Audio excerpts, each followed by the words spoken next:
북한은 이틀째 노동당 중앙위원회 전원회의 확대회의에서 내년도 국방력 강화의 새로운 핵심 목표들을 제시했다고 밝혔습니다. 특히 한국을 겨냥한 투쟁 방향을 언급하면서는 대남이 아닌 대적이란 표현을 사용했습니다.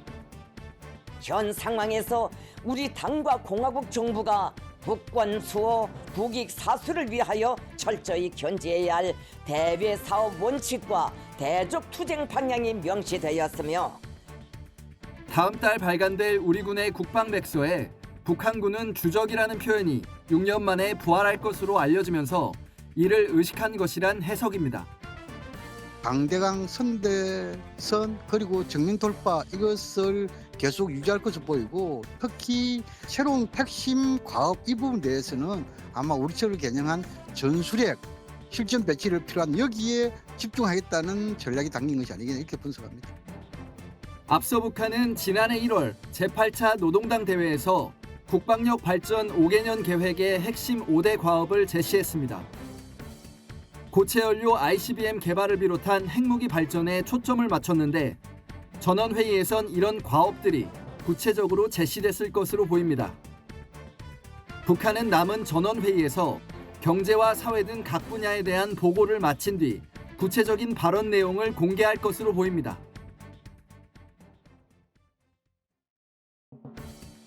국방과학연구소를 찾은 윤석열 대통령은 북한 무인기 위협에 대해 도저히 용납할 수 없는 사건이라며 확고한 응징과 보복만이 도발을 억제할 수 있다고 말했습니다. 또 적에게 범접할 수 없는 두려움을 주는 강군이 되어야 한다며 직접 전쟁을 거론했습니다. 전쟁을 대비하지 않는 군이라고 하는 것은 있을 수 없습니다. 우리가 평화를 얻기 위해서는 압도적으로 우월한 전쟁 준비를 해야 됩니다.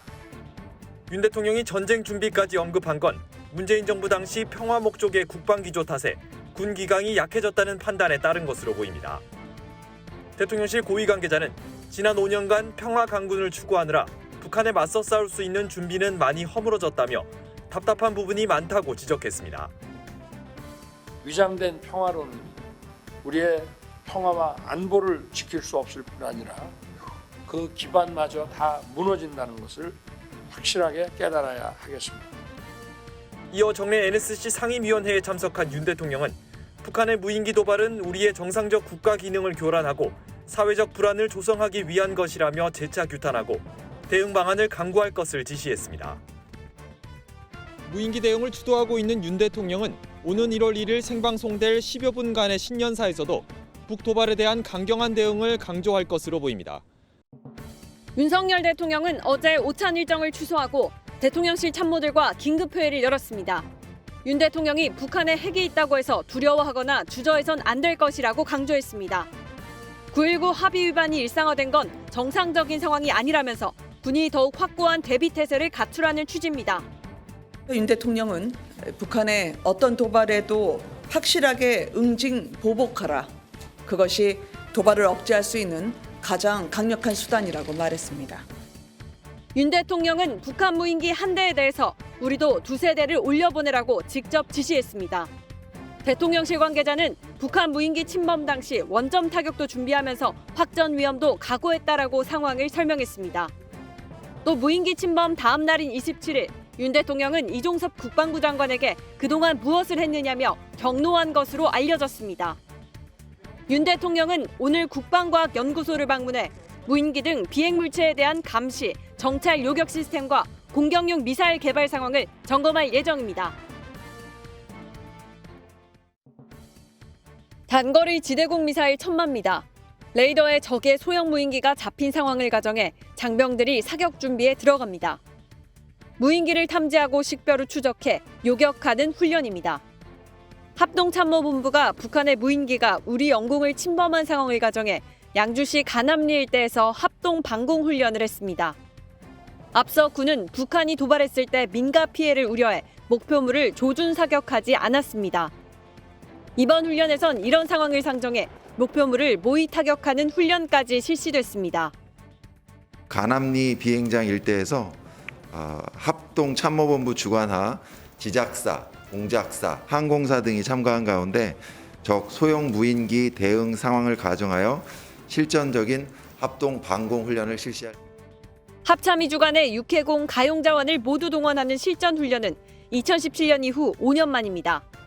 이번 훈련에는 KA-1, 아파치, 코브라 헬기 등 20여 대의 전력 자산이 참가했습니다.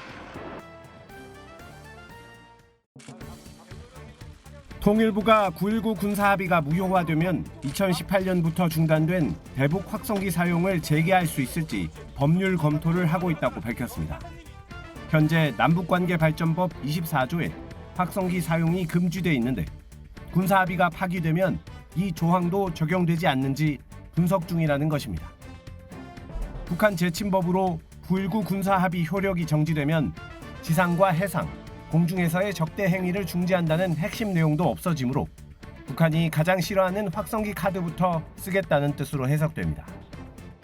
1962년부터 북한 관련 뉴스, 대중가요 등을 틀던 대북 확성기 방송은 2004년 중단됐다가 2010년 천안함 피격대 재개됐다 중단되기를 반복하는 등 남북 관계에 따라 부침을 겪었습니다.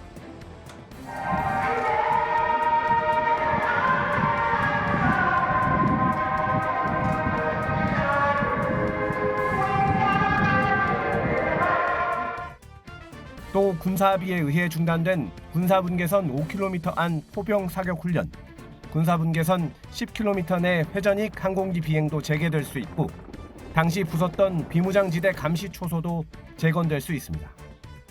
이런 가운데 2018년 9월 체결된 남북 정상의 평양 공동선언도 무효화가 검토되고 있다는 보도에 대해 대통령실은 현재 검토하고 있지 않다고 밝혔습니다.